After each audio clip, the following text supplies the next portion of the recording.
Uma boa noite a todos. Sejam todos muito bem-vindos à Casa do Consolador Prometido, a nossa casa. Aqueles irmãos que nós já conhecemos, trabalhadores, os irmãos que estão chegando, que pela primeira vez ou que estão vendo poucas vezes aqui, sejam muito bem-vindos. Sintam-se acolhidos. Sejam muito bem-vindos também os nossos irmãos que estão nos acompanhando ao vivo pelo Facebook e os irmãos que vão nos acompanhar posteriormente no nosso canal do Consolador Prometido, quando o nosso querido irmão Ney posta as doutrinárias, as palestras lá no nosso canal do YouTube, o Consolador Prometido. Então, sintam-se todos acolhidos nessa casa de Jesus. Para iniciarmos o trabalho de hoje, eu gostaria de ler uma mensagem do livro Pai, Perdoa-lhes, de Carlos Bacelli, pelo irmão José. A caridade segundo Jesus. Na pergunta de número 886 do Livro dos Espíritos, questionados quanto ao verdadeiro sentido da palavra caridade, como a entendia Jesus, os espíritos superiores responderam: benevolência para com todos, indulgências para as imperfeições alheias e perdão das ofensas. Em tão poucas palavras, o perdão se destaca como sendo a essência da mais legítima forma de caridade aos seus semelhantes. É que, em todos os tempos, os carentes de tolerância e compreensão sempre se contaram em número bem mais expressivo que os necessitados de pão. Sobre a terra, não há quem prescinda do referido alimento espiritual, a todo instante, a todos os dias. Por esse motivo, antes de multiplicação dos pães e dos peixes para a multidão faminta, Jesus assim se pronunciou no inesquecível Sermão do Monte: bem-aventurados os misericordiosos, porque obterão misericórdia.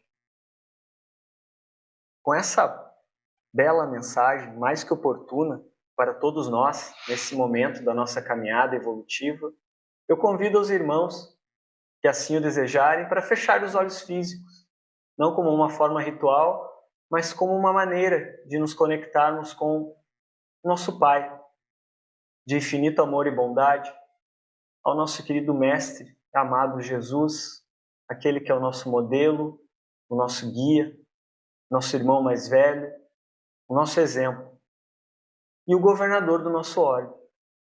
A espiritualidade amiga, aos nossos mentores da casa, que com certeza se encontram conosco nessa noite, e vamos agradecer a todos eles por estarmos aqui reunidos nessa noite para escutarmos a palavra do Cristo, para estudarmos o Evangelho, para nos evangelizarmos. E vamos pedir que tudo isso que estamos recebendo nesse momento possa se espalhar para os nossos irmãos necessitados, de todas as ordens, que possa se espalhar para todas as áreas do nosso planeta que se encontram sob conflitos, que se encontram suscetíveis a intempéries do nosso planeta, que todos eles recebam o amparo necessário para que suportem bem os seus sofrimentos, as suas provas. E que um dia no nosso planeta possam andar de mãos dadas os irmãos que ainda estão em conflito. Pedimos também o amparo necessário ao nosso Pai, para o nosso querido irmão André, o responsável pela palestra doutrinária dessa noite. Que ele possa nos transmitir tudo aquilo que ele planejou e tudo aquilo que cada um de nós precisa ouvir essa noite. E assim, agradecidos que estamos, iniciamos o trabalho dessa noite. Que assim seja.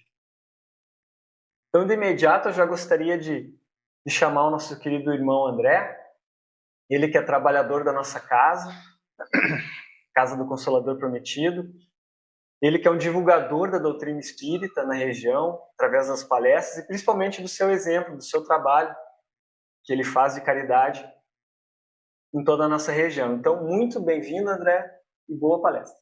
Obrigado. Boa noite a todos os irmãos desencarnados na noite de hoje, essa abençoada casa, nos prestigiar. E o nosso boa noite aos irmãos e irmãs encarnados que deixaram seus lares e vieram até essa casa a escutar um pouco né, da fala que a gente preparou na noite de hoje. A gente preparou o Evangelho segundo o Espiritismo, alguma coisa, pouca coisa. Antes do Evangelho, um pouco da história, né, da história do Espiritismo, mas não a nossa história, não a história que os espíritas contam ou que os homens contam, mas sim o que o plano espiritual conta, de como foi planejado a vinda do Espiritismo aqui para o nosso plano. Para isso, a gente segue a obra Seara dos Médiuns, psicografada por Chico Xavier, e a autoria é de Emmanuel. Quem quiser acompanhar o capítulo, é o capítulo 29 dessa obra, e o título desse capítulo é Aviso, Chegada e Entendimento. É bastante interessante esse capítulo, aliás, é bastante interessante a obra, e se leia toda a obra, não só esse capítulo, que essa obra foi lançada nos 100 anos do Livro dos Médiuns. E aí a espiritualidade resolveu lançar essa obra.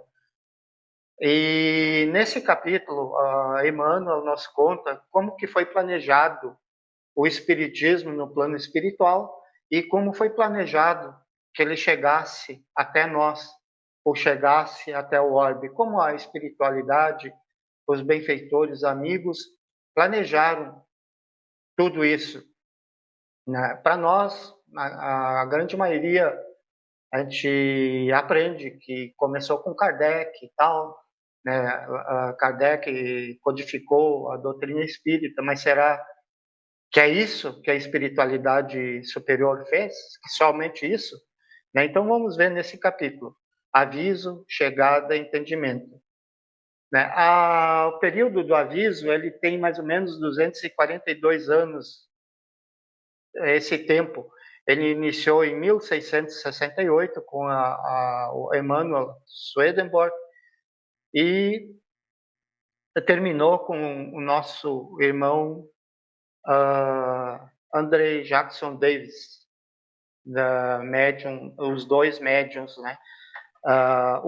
O primeiro é da Suécia e o último ele nasceu nos Estados Unidos, ambos médiums ostensivos de efeitos físicos. Quando a gente fala médium ostensivo é todo aquele irmão que pede na espiritualidade para reencarnar como médium e faz um curso na espiritualidade e reencarna como médium.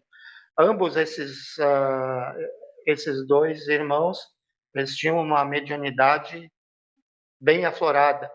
Com pouca idade, ambos viam espíritos, conversavam com os espíritos, né? E o último, o André Jackson Davis, ele também é conhecido como profeta da nova revelação, que ele, através da sua mediunidade, previu a chegada, a outra etapa, que é a chegada, é uma etapa posterior a essa, né, dos espíritos.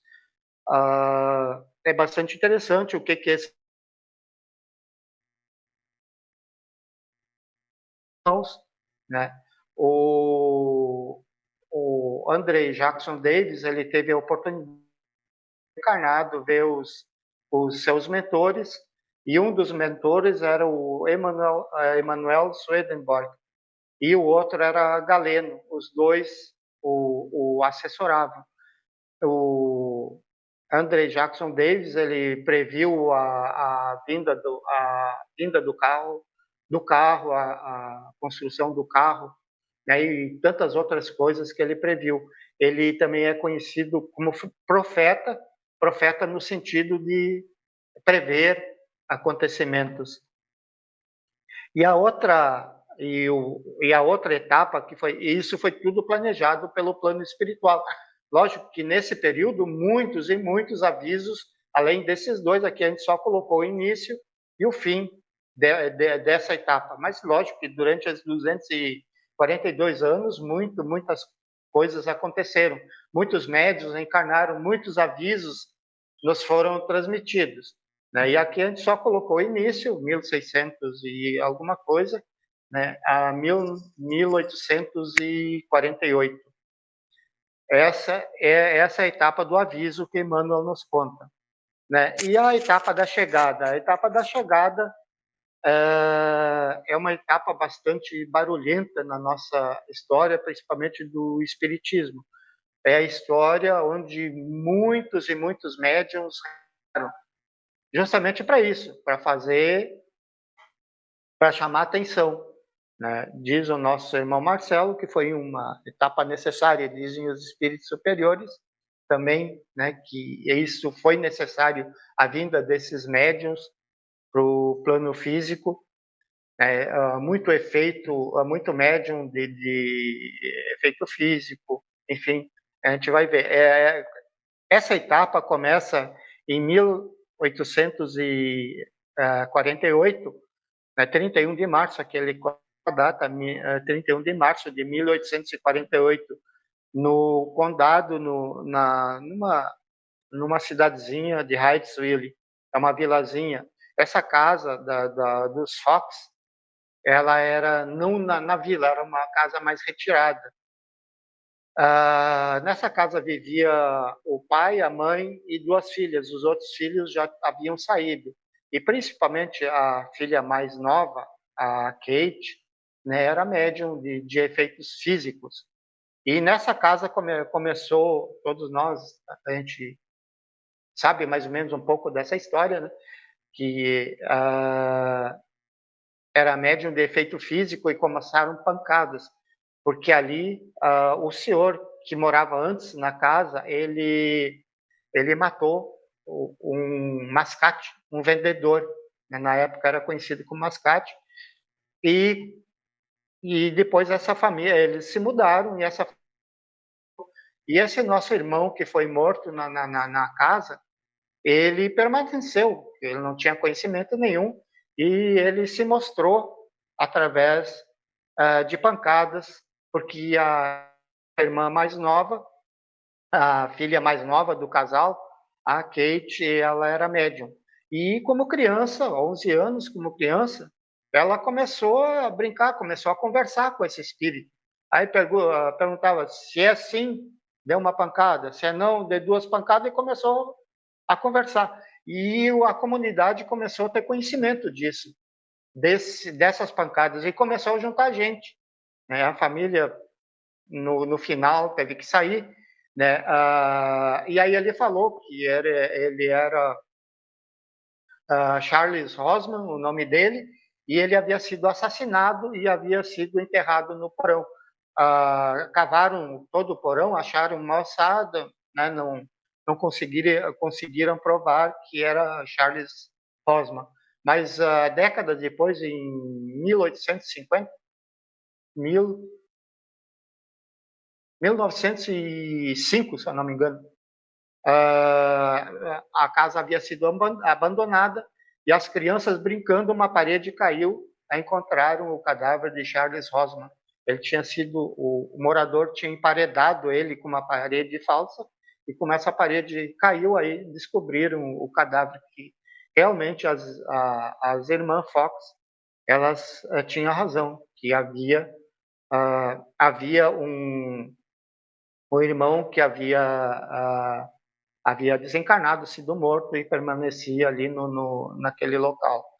Allan Kardec fala muito desse nosso irmão. Esse também, eu não coloquei todos, coloquei alguns, o que o nosso irmão Emmanuel cita na obra que a gente falou, A Seara dos Médiuns, só que eu coloquei algumas fotos desses irmãos na obra dos irmãos, só tem a leitura, né, do que nosso querido irmão Emmanuel nos conta. Esse nosso irmão Daniel Douglas Home também é um irmão que pediu para vir médium, ele é médium ostensivo, era médium ostensivo, mas viveu na Inglaterra como criança, ele era bastante frágil, ele tinha algumas doenças, e quando ele queria brincar, muitas vezes, devido à doença dele, ele não conseguia chegar até os brinquedos. E os brinquedos se aproximavam dele, né? Tal a mediunidade já desde criança desse nosso irmão. Ele também é conhecido como médium voador. a faculdade mediúnica dele permitia que ele levitasse, né? E a outra faculdade dele, a gente vê aqui do lado, era de materialização. Tem uma irmã que foi materializada por ele, bastante estudado, mas por que que Allan Kardec é um dos únicos médiums que Allan Kardec fala? Né? Allan Kardec ele não fala muito dos médios, mas desse médium na Revista Espírita de 1858, ele tem vários comentários devido à integridade desse médium, desse nosso irmão. Ele não fazia apresentação pública, não se apresentava para público, só em sessões mediúnicas e sessões para estudo, né? Uma moral assim ilibada desse nosso irmão. E Allan Kardec tinha ele em alta conta e uma estima muito grande por esse nosso irmão. Né? Outros irmãos citados por Emmanuel são os irmãos Davenport. Eles também são dos Estados Unidos, médiums de efeito físico. Médiums ostensivos, essa definição que eu coloquei, a gente encontra nos Mensageiros de André Luiz, uma obra agora bem mais recente. Por que Emmanuel coloca esses nossos dois irmãos? Como hoje nós vemos muitos médiums, eles não conseguem, né? Eles não conseguem trabalhar na mediunidade e caem, né? E tem problemas com a mediunidade. Esses dois irmãos tinham uma mediunidade bastante acentuada, mediunidade ostensiva, e eles começaram a chamar a atenção de público, e eles resolveram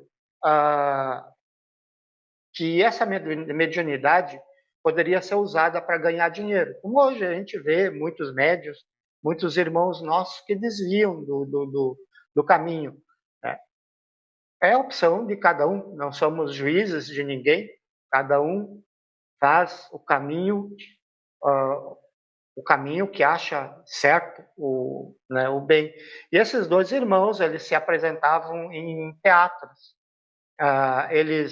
Aqui do lado tem a foto, a caixa, colocavam vários instrumentos dentro dessa caixa e depois eles eram amarrados, totalmente amarrados, acorrentados, colocados lá dentro e fechavam a caixa. E os instrumentos começavam a tocar e estava o baile feito no teatro. Né? Mas foi descoberto que isso era fraude. Todos nós sabemos que, como o nosso irmão Chico Xavier bem colocou, o telefone toca de lá para cá.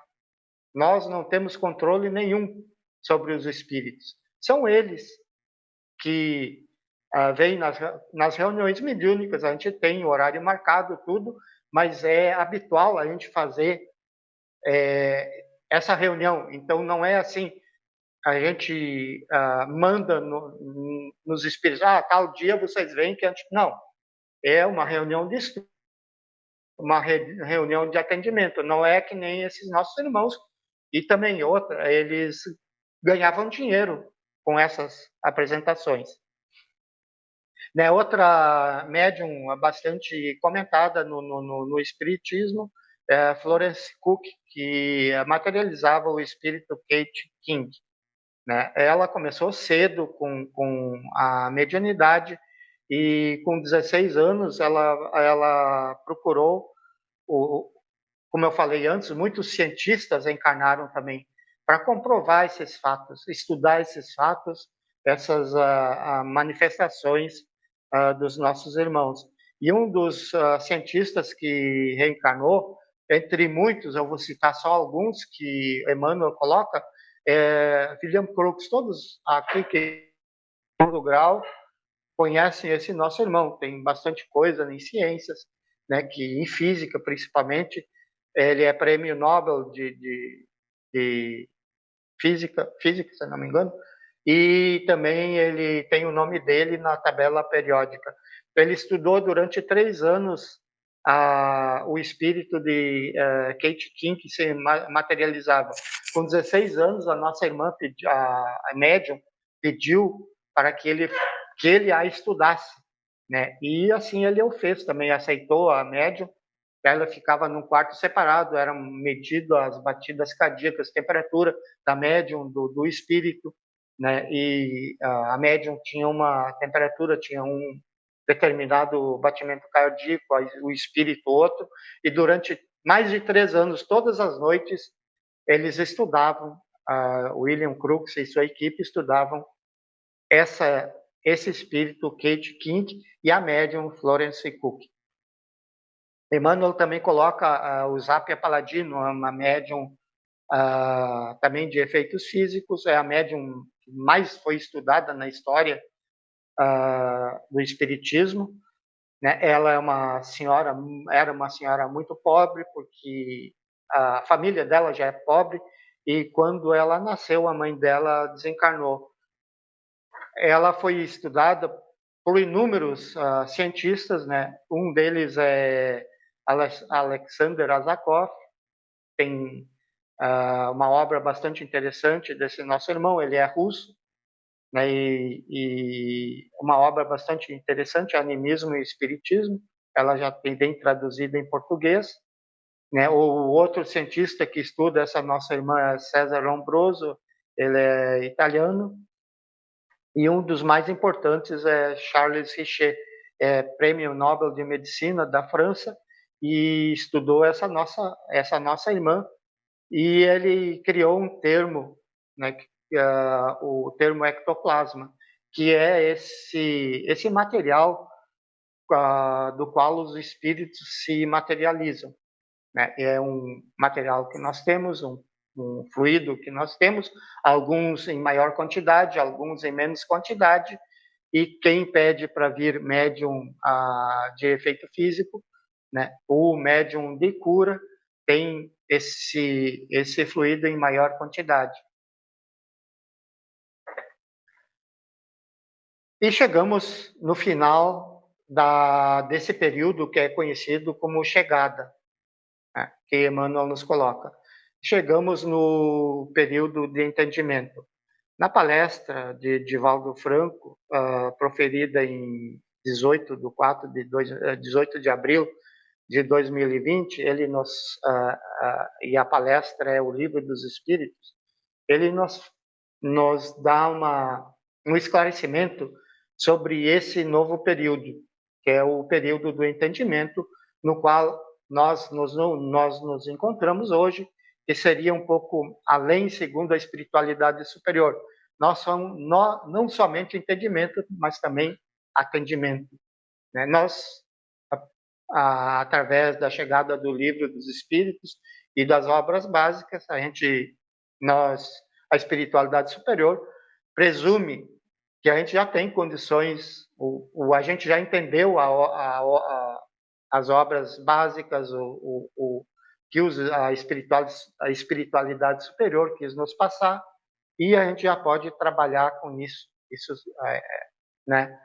Mas Emmanuel coloca no final desse capítulo, eu vou adiantar um pouco, desse capítulo 29, que muitos irmãos, apesar de a gente já estar nesse período conhecido como entendimento, muitos irmãos espíritas se encontram lá no primeiro período, que é o período de sinais, né? Muitos querem ver sinais para acreditar.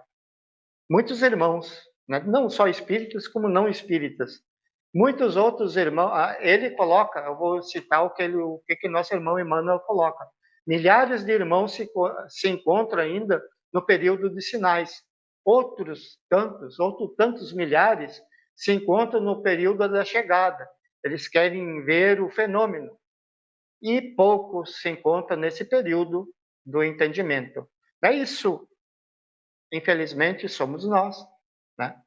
Quem sabe, segundo daqui a mais alguns 1000 anos, ou talvez milhões de anos, a gente entenda e compreenda e trabalhe, né, na doutrina espírita, na doutrina. Divaldo nos conta que era uma manhã de abril, 18 de abril de 1857. era na França, precisamente numa livraria no centro da França, de Paris, na capital da França, né?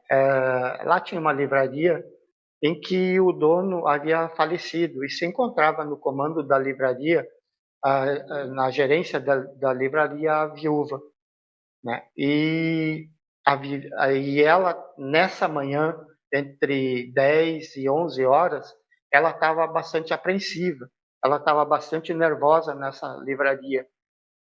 Nessa manhã de sábado, nesse ano, o inverno foi um pouco mais longo e estava bastante frio ainda nessa época, e a irmã estava bastante apreensiva, ia de um lado para outro da livraria, e lá pelas 11 horas, a porta dos fundos da livraria se abriu e um jovem adentrou a livraria e disse que a encomenda havia chegado. Ela deu uma respirada, ela aliviou as tensões e ela disse: traga os pacotes para dentro da livraria.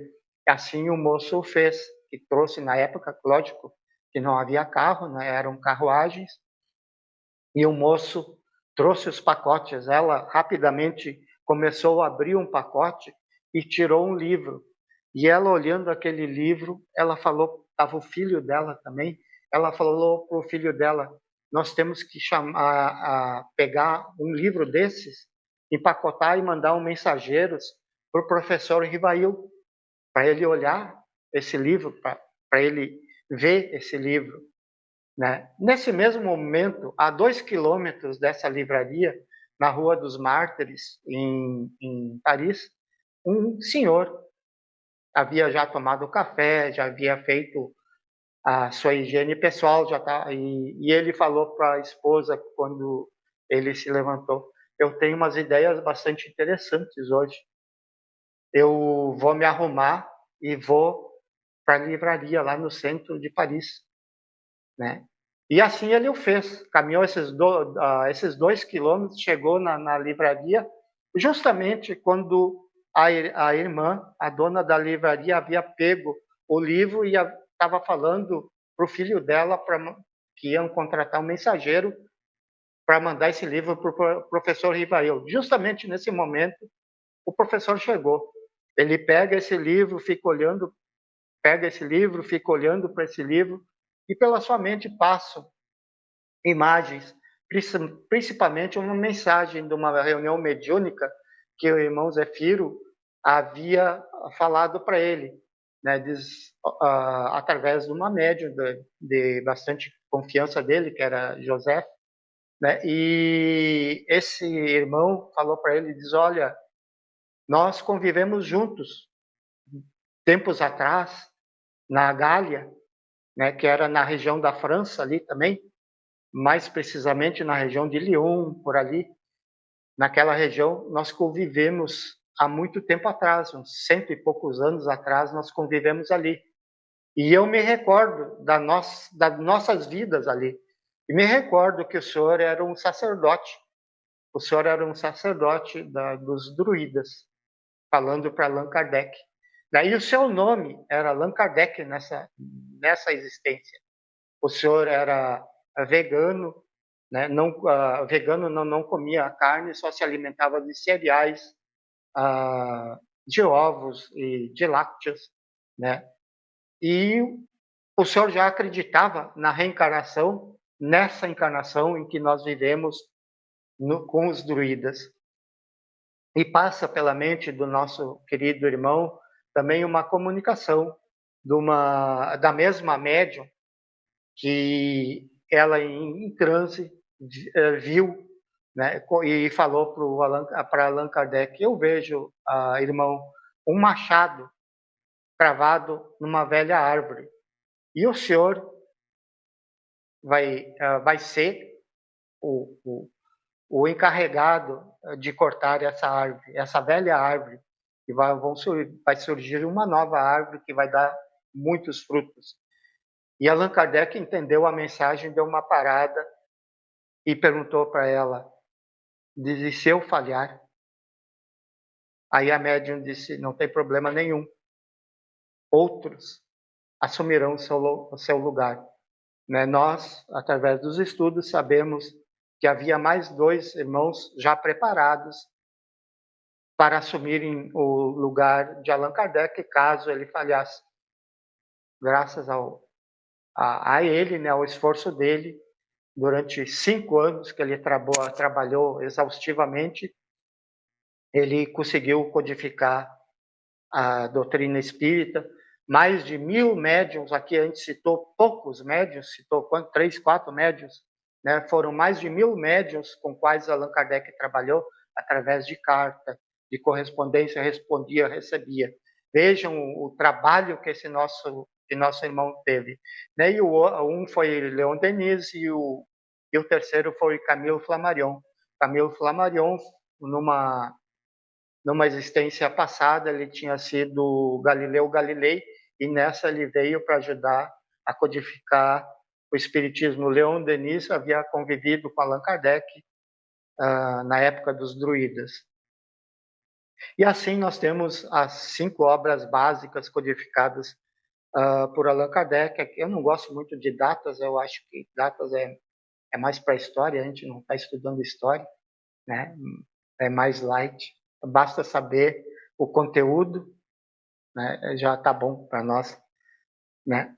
E a nossa proposta hoje é falar um pouquinho só sobre o Evangelho segundo o Espiritismo.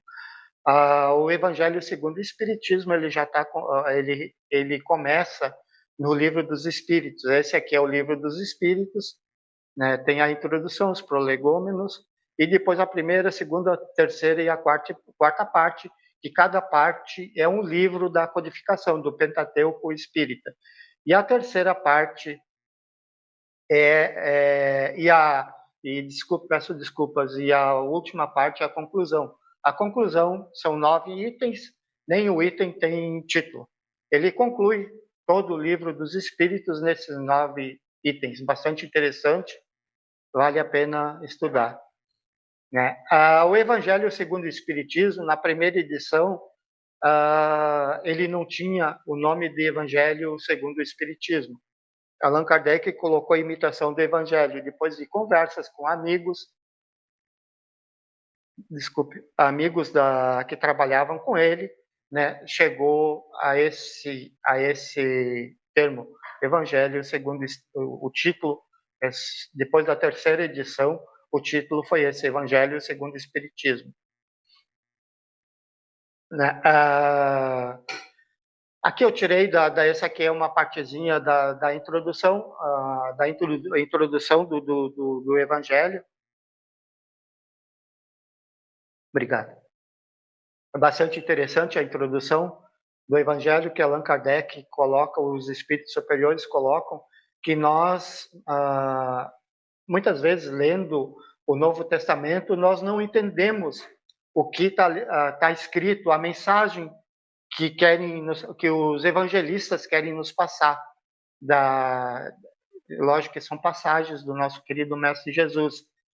Por quê? Porque Jesus falava numa língua morta já para nós, que era o aramaico, falava num tempo muito distante, uma cultura bastante diferente da nossa.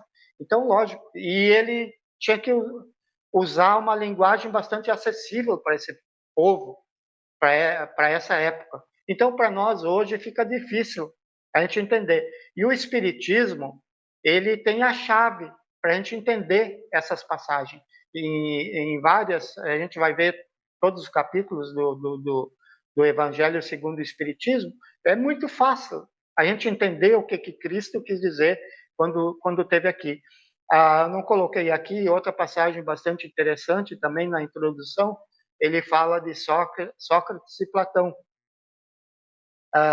São 2 filósofos que mais ou menos 490 anos antes de Cristo, eles viveram na Grécia. Né? E Allan Kardec, são 28 itens, 21 itens, peço desculpas, que Allan Kardec coloca sobre Sócrates e Platão.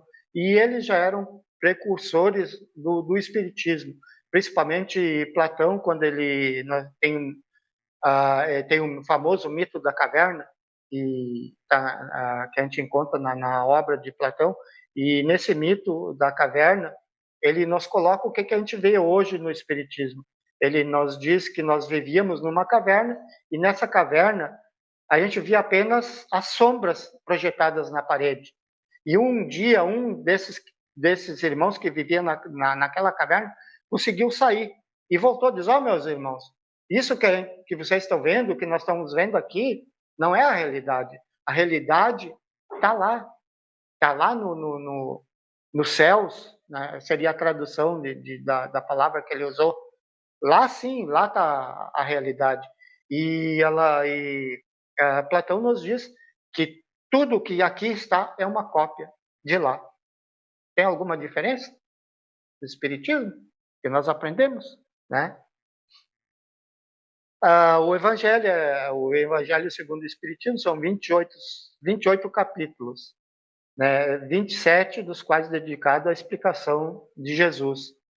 Bastante interessante também a primeira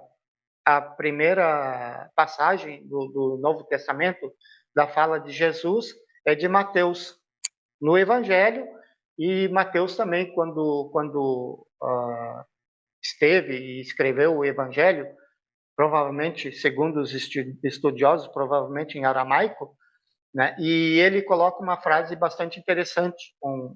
Ele disse assim, que Jesus havia dito que ele não veio destruir a lei, e sim dar complemento à lei.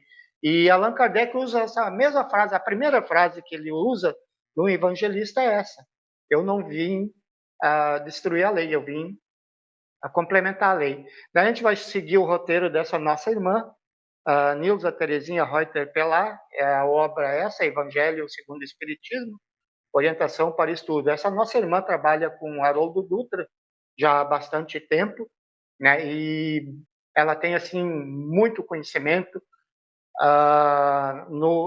sobre o Evangelho. E ela faz uma didática bastante interessante, né? Ela divide por grupo, por capítulos, o Evangelho. Ela divide de 1, 2, 3, 4, o primeiro grupo, que mais ou menos nos falam a mesma coisa. Depois, faltou um slide. Depois os capítulos 5, 6, 7, 8, 9 e 10 são as bem-aventuranças. Segundo o nosso irmão César Saulo, que dá o curso de os Evangelhos de Emmanuel, o Evangelho de Emmanuel são 9 obras, né? São 38 horas de aula que eles nos dá. O curso está disponível, ele é da Federação Espírita Brasileira e as aulas são da Federação Espírita Brasileira, né? E segundo ele, de 82% a 90%, o Evangelho segundo o Espiritismo é sobre o Sermão do Monte. E as bem-aventuranças a gente vai encontrar no Sermão do Monte, né? E 2 evangelistas falaram sobre o Sermão do Monte, que é Mateus e Lucas. Mas ninguém melhor que Mateus fala o Sermão do Monte. São detalhes riquíssimos. Por quê? Porque ele viveu esse Sermão do Monte. Ele, quando trabalhava com Jesus, Jesus estava pregando, e ele era discípulo de Jesus, né? E muitos vinham perguntar para ele: eu gostaria de trabalhar com Jesus, eu gostaria de trabalhar com os 12 apóstolos. Aí ele olhava e disse: mas tu, né, pobre desse jeito, como é que tu vai trabalhar? Não tem dinheiro? E aí vinha outro, diz: mas tu, aleijado, como é que tu vai trabalhar? Né? E assim, vários irmãos procuraram Mateus e ele, né, só podia trabalhar quem tinha dinheiro, quem estava bem de saúde, né? Só esses podiam trabalhar. E nesse dia, no Sermão do Monte, Jesus fala essas bem-aventuranças: bem-aventurados os aflitos, né? Bem-aventurados os pobres de espíritos. E isso doeu em Mateus. E por isso, segundo o que nós temos até hoje, também ele colocou o Sermão do Monte. Diz nosso irmão Mahatma Gandhi, se todos os livros de religiões fossem perdidos e ficasse somente o Sermão do Monte, nada se perderia. Depois ela reúne os capítulos 11, 12, 13, 14, 15, 16 e 17. O que nós devemos, qual o caminho que nós devemos fazer para que a gente possa viver tranquilo, cumprir com nossas obrigações no mundo material. Isso aqui é fantástico, e não poderia ser diferente também a maneira como Allan Kardec coloca, amar o próximo como a si mesmo. Isso aqui é uma lei do Antigo Testamento, do Pentateuco, Pentateuco bíblico judaico. Lá já tem no Deuteronômio, já tem essa lei, amar o próximo como a si mesmo. Isso aqui não é tão difícil como amar os vossos inimigos. Amar o próximo como a si mesmo, isso já é lei, e já vem desde Moisés. Amai vossos inimigos é uma fala de Jesus. Quando Jesus esteve encarnado entre nós, ele usou esse amar o próximo como a si mesmo, como do Antigo Testamento, e acrescentou esse amai os vossos inimigos. Então, o que a gente falou aqui, em cada capítulo, ele vai aumentando o grau de dificuldade até chegarmos, sede perfeitos, como perfeitos é vosso Pai.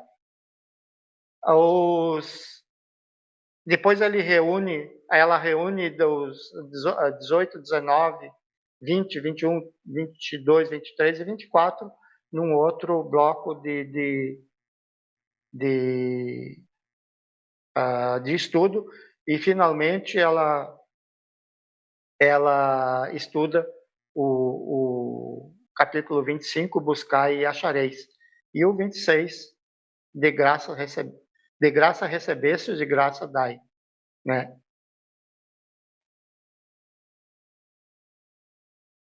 Aqui está o roteiro para que a gente adentre ao mundo regenerado. E o último capítulo são os dois últimos, é pedir optareis, e 28 é coletâneas de preces. E na coletânea de preces, é o último capítulo, a gente aprende a prece, o que ela nos faz. É nos religar com o Criador. E é no último capítulo que ele coloca as preces. A gente falou um pouco, que a hora já está adiantada, um pouquinho só, a gente tinha muito mais para falar sobre o Evangelho, mas infelizmente a gente tem um tempo já pré-estabelecido, e é isso, e acabou, E perguntaram para Chico Xavier. Não volta?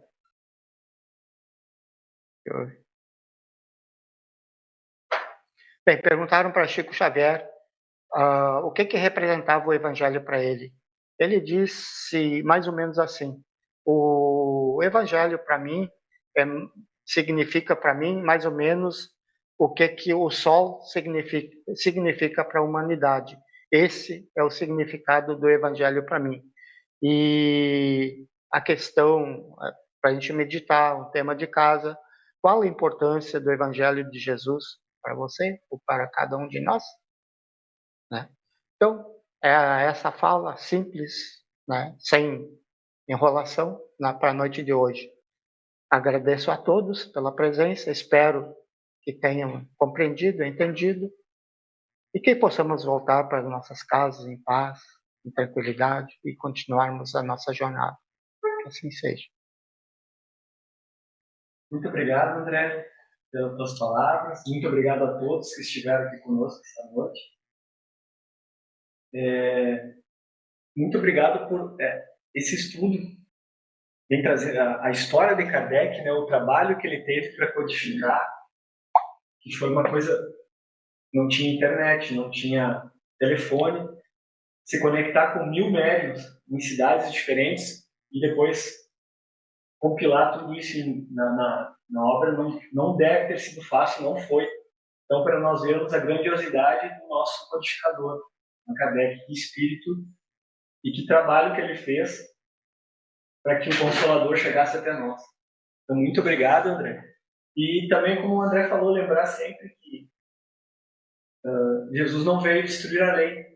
Até porque, como nos diz nosso irmão Paulo, nas suas cartas, ele entendia que o Evangelho era o próprio Cristo.